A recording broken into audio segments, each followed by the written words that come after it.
Greetings everyone and dangal greetings Sir Janus and Sir Patrick. Today we are going to present our preliminary project for objective-oriented programming and we call it the Wildlife Sanctuary Management System. My name is Radin Rio Maloles and I had the privilege of serving as the team leader for this project. As the project manager, my primary responsibility was to guide the development of this system, ensuring that every line of code served a specific purpose of serving real-world problems.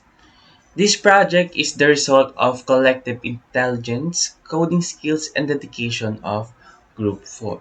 So let me introduce my teammates. Please welcome Ambairo, Ambat, Azurin, Basilonia, Bernal, Cabuñas, Franco, Sante, and Sila. Together, we set out to build something that isn't just a school requirement, but a tool that mimics how professional software solves complex logical problems. Now, before I show you the solution, I need you to understand the problem. I want you to imagine a scenario, pictures of a private owned wildlife sanctuary here in the Philippines. It is managed by dedicated zoologists. So this sanctuary isn't petting a zoo. So it is a complex medical facility for endangered species like Philippine eagle, tarsiers, and various reptiles. Here is the challenge. Managing a sanctuary is very chaotic, and animals are biological living things that they are constantly changing. One day, an eagle is healthy. Then the next day, it might contract an illness. The week after that, it might recover and be ready for release. So currently, many small sanctuaries rely on manual methods, paper logbooks, sticky notes, or basic spreadsheets. This is inefficient and dangerous. So why it is dangerous? Because in our specific scenario, every animal has something called a conservation value. This is a number or a score that represents how critical that animal is to the sanctuary goals. But here's the catch. Then that number is not static and it fluctuates. So if a rare animal gets sick, its value might drop because its survival is at risk. If the same animal successfully breed, its value skyrockets because it's self helping save the species. So the pain point is imagine being the zoologist. You have 50 animals, so every morning you have to manually calculate.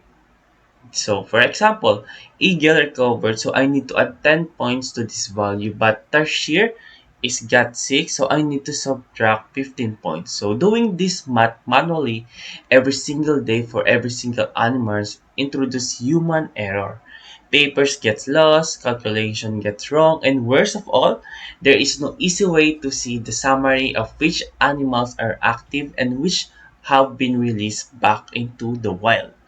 This manual process is slow and it's prone to mistakes and it takes time away from what matters most, caring for the animals. So this is where Group 4 comes in. As the team leader, I directed a group for build a Java console project that automates the entire life cycle.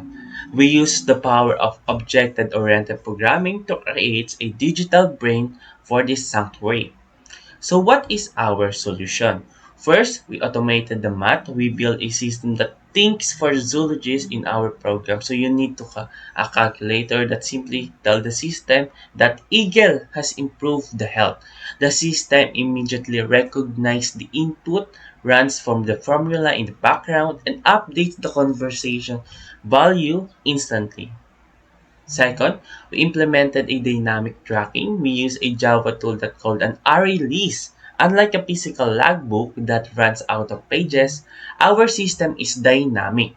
We can register an infinite number of animals. Furthermore, the system is smart enough to handle life cycle events. If we record an event like breeding success or severe injury, the system triggers specific logic to adjust the animal records automatically. Third, we ensured data integrity. So my team utilized as a core of OOP principle, it calls encapsulation. In simple terms, this means we lack the data, so a user cannot accidentally delete an animal name or type negative health number. They must use the buttons and menus or provide the that protects the sanctuary records from the accidental corruption. So to summarize, my team and I took a messy manual mathematical headaches, turned it into a clean, automated, and error-free digital dashboard. So that is the power of wildlife sanctuary management system. So now, to walk you through the system architecture and show you how exactly the code works and understand the hood, I would like to call on our next reporter. So please welcome Miss Joy Franco. Thank you. Greetings everyone. I'm April J. S. Franco, and I'm part of the group 4 in OOP. So, I will do the output explanation with demonstration. So, let's run it. The Sanctuary app. Then, enter choice. You have a register animal, update health, record event, release or transfer, view dashboard, and then exit. So, let's first the register animal, like for example the bald eagle.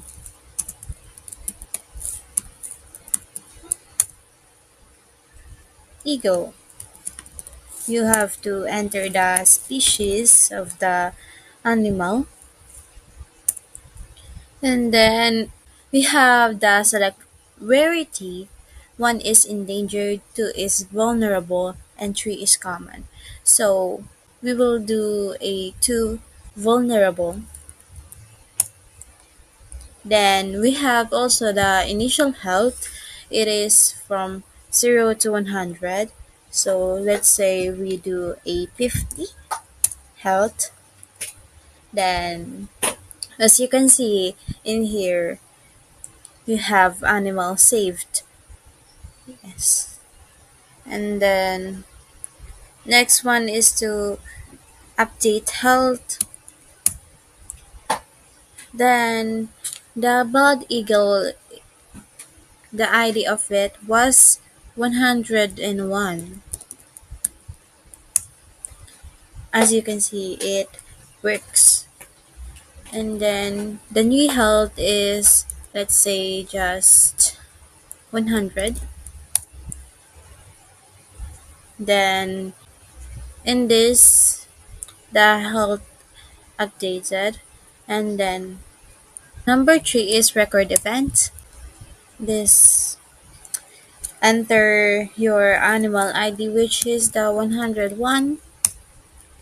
Then we have also types like breeding, illness, injury, recognition. Like for example, it has an injury. Let's type it. And then it is event recorded. Then number 4 is release or transfer. Let's just say transfer. I animal ID, which is 101.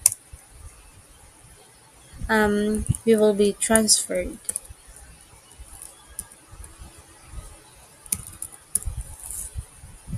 Then the status change, which is the transferred record.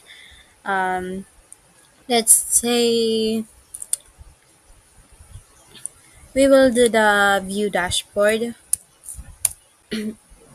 You will see the ID, name, species, then rarity, and then health, and value, and then status.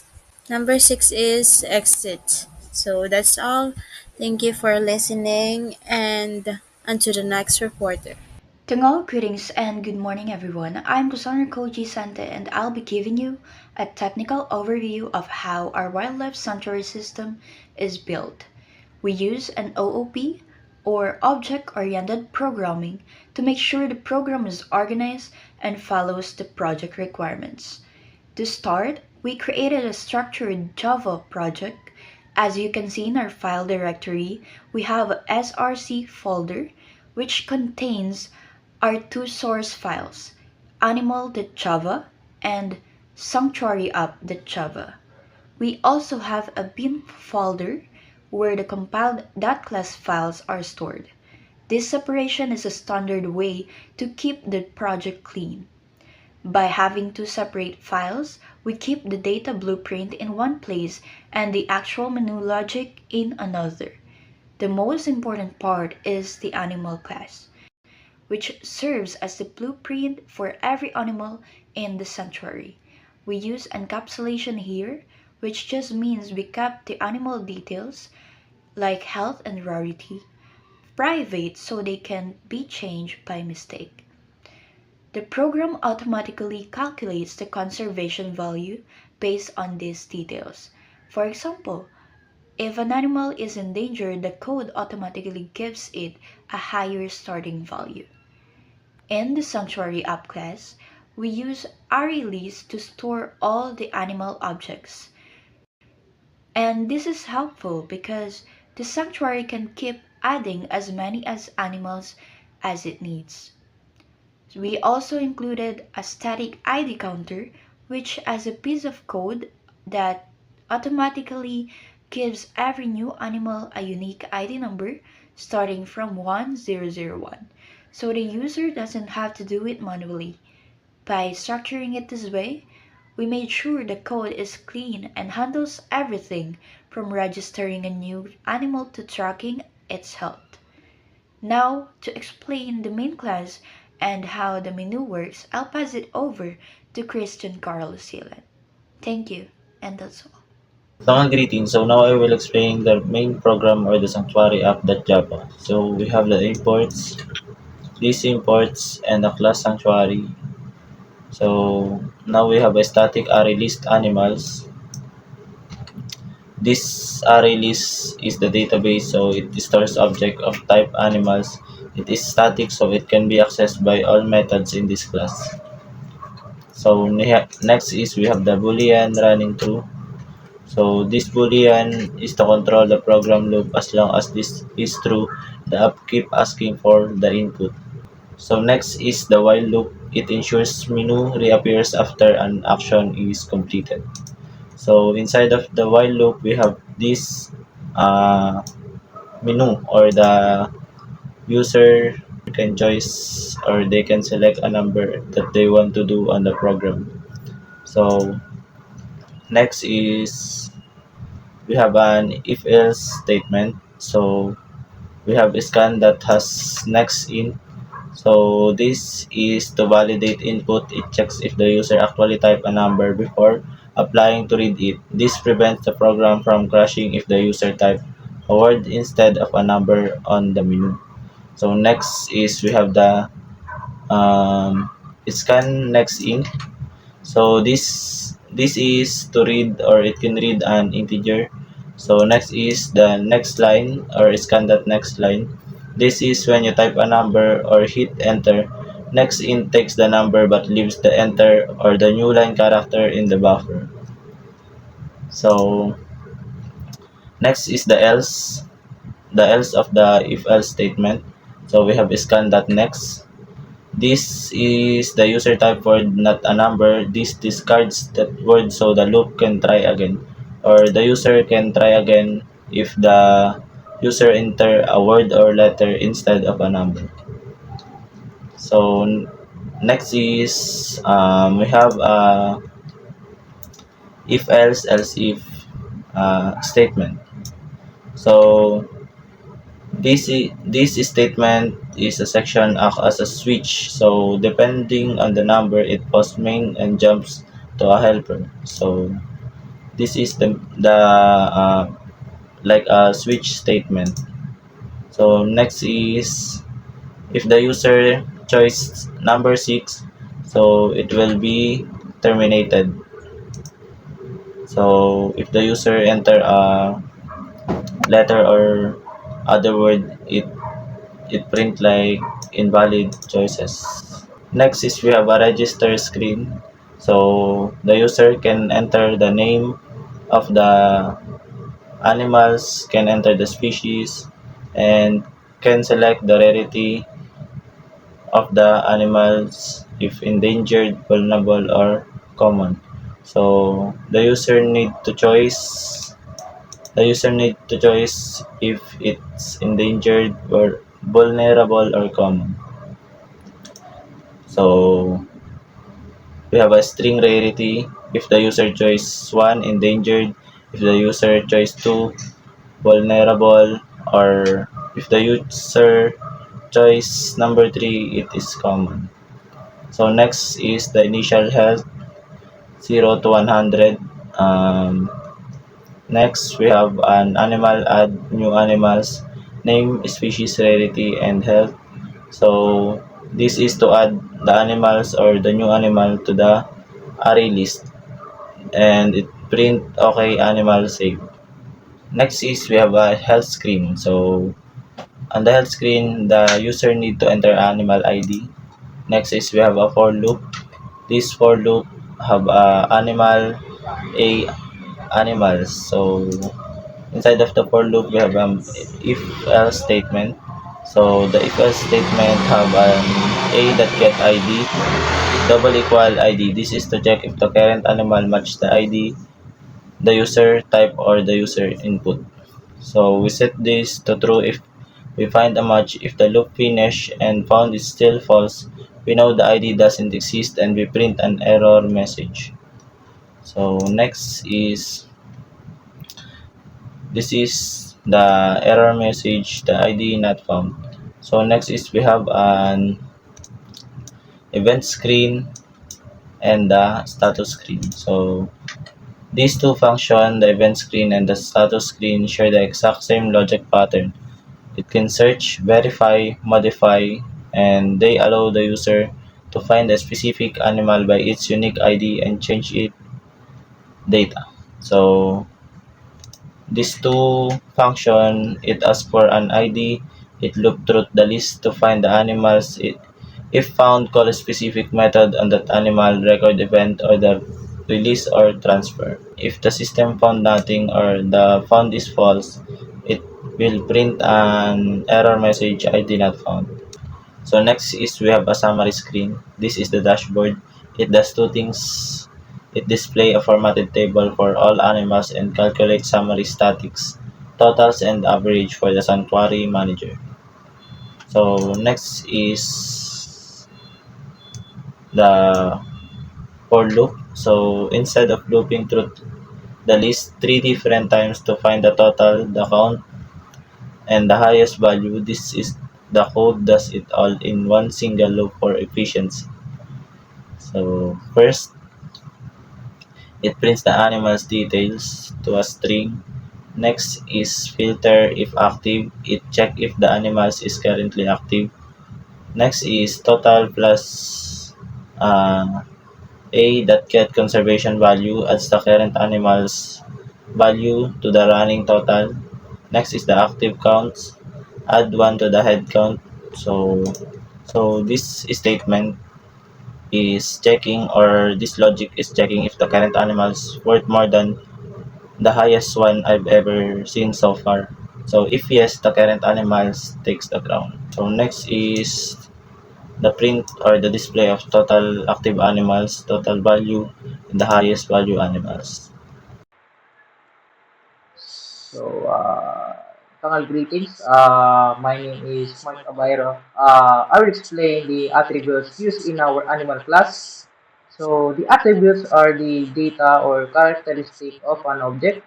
They describe the information stored inside object in our system. Each animal has its own attributes. So, here is the attributes. So we have the private INT ID. This is unique number assigned to every animal.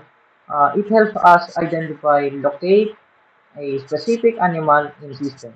So the next is the name. This is store the common name of the animal. For example, bald eagle. It helps user easily recognize the animal. So for the third attribute is a species. This identify the biological classification of the animal. It is used for proper categorization inside the sanctuary.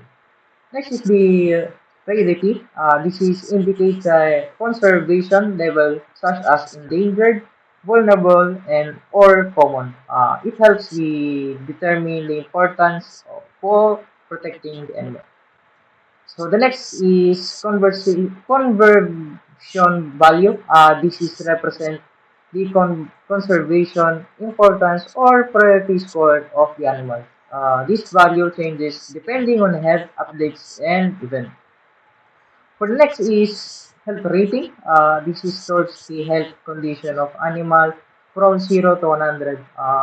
This one is helps monitor the animal physical state. Now, the next is status. This shows whatever the animal is active, released, or transferred. This helps track if the animal is under sanctuary care. So for the last, we have ID counter, which is a static attributes. It automatically generates unique ID for new animals. All attributes are marked as private to protect the data. This follows the encapsulation. So that's all for the attributes for our animal class. Thank you. So, dangal greetings everyone. My name is BJ L. Basilonia and I'm gonna explain the constructor in animal.java. So, this constructor initializes a new animal object by assigning value to all of its attributes when it's created. First, it generates a unique ID for each animal using the static counter ID counter, which increases every time a new object is made. Then it stores the provided information, the animal name, species, rarity, and initial hit rating. The status is automatically set to active, meaning the animal is currently part of the system. After setting these basic properties, the constructor calculates the conservation value, which represents how valuable the animal is in terms of conservation efforts. It starts by choosing a base value depending on the rarity.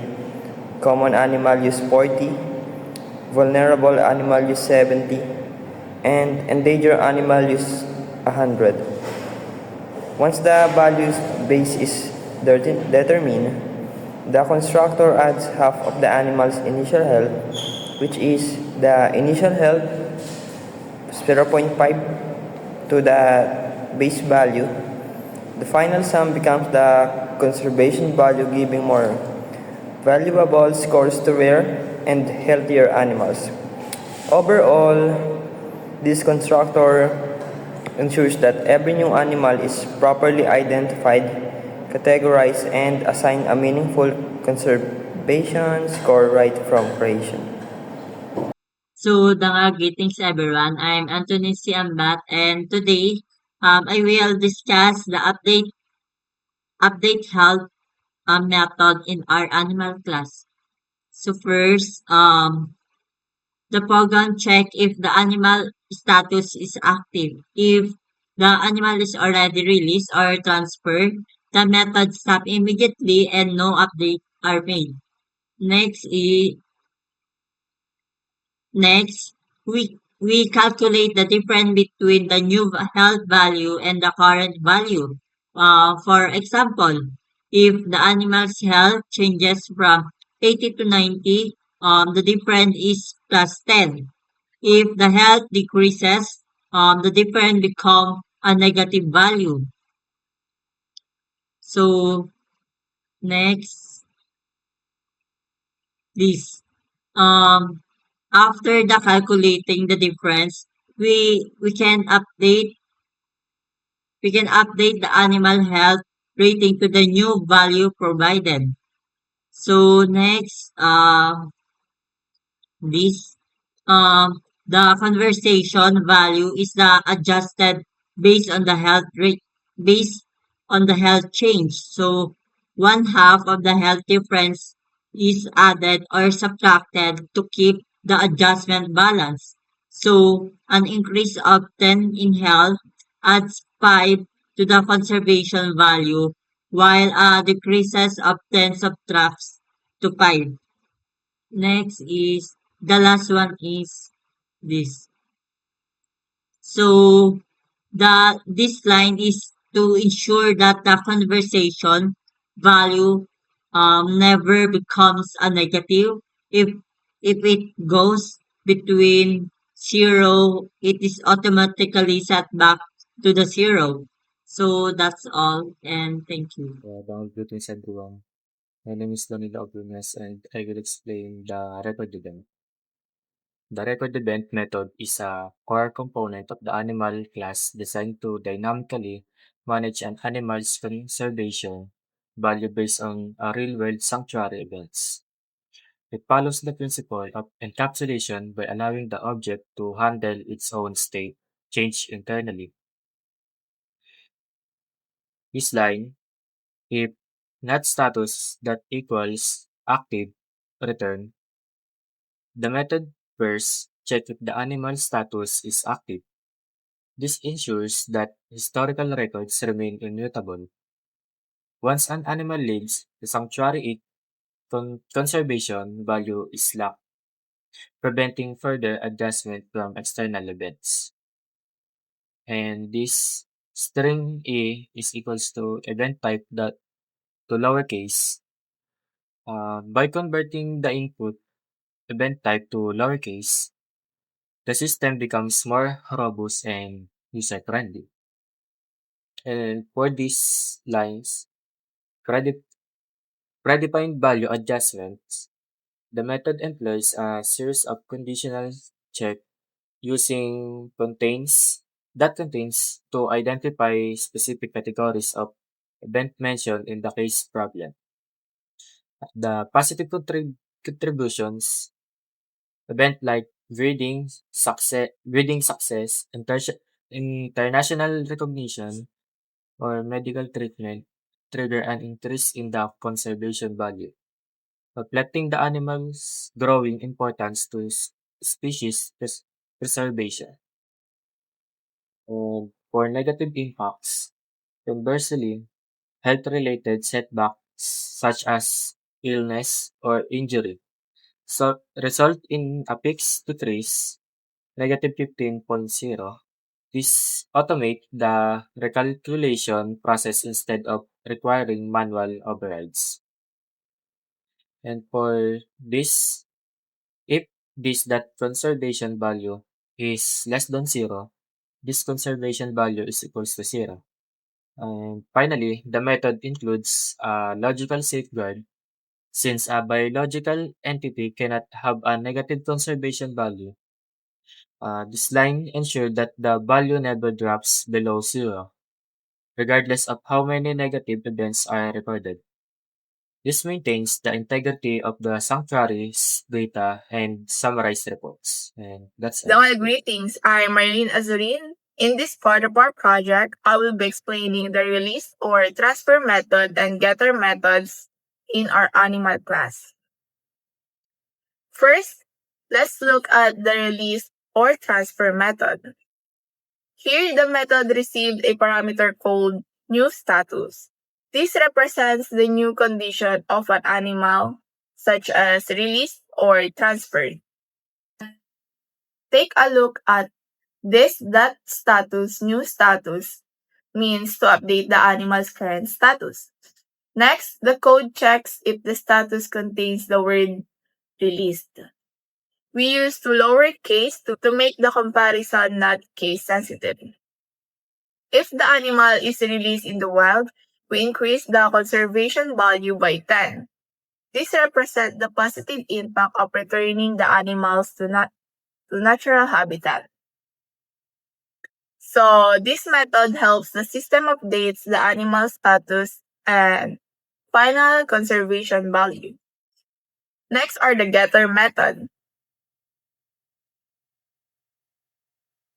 Public int get ID, return ID. Public string get name, return name. Public string get status, return status. Public double get conservation value, return conservation value. These methods are called getter because they get or return value of a private attribute. Since the attribute in the animal class are private, we cannot access them directly from other classes. Getter provide a safe way to retrieve those values. In short, the release or transfer method updates the animal status and adjusts its conservation value, while getter methods allow safe access to the animal information. Those features follow the principle of objective programming, especially encapsulation. And that would be all. Thank you. Greetings everyone, I'm Paul Vincent Bernal. In this video, I'll be explaining the summary and conclusion of our project.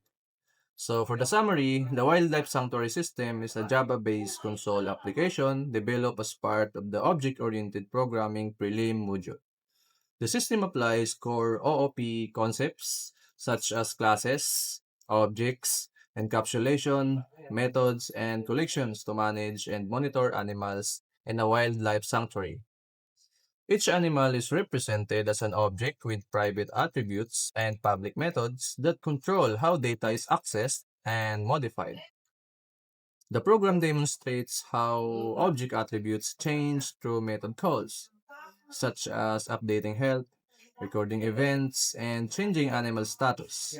These operations dynamically affect the animal's conservation value, showing how object behavior and state are managed within a class. The use of an array list allows multiple objects to be stored, updated, and displayed efficiently.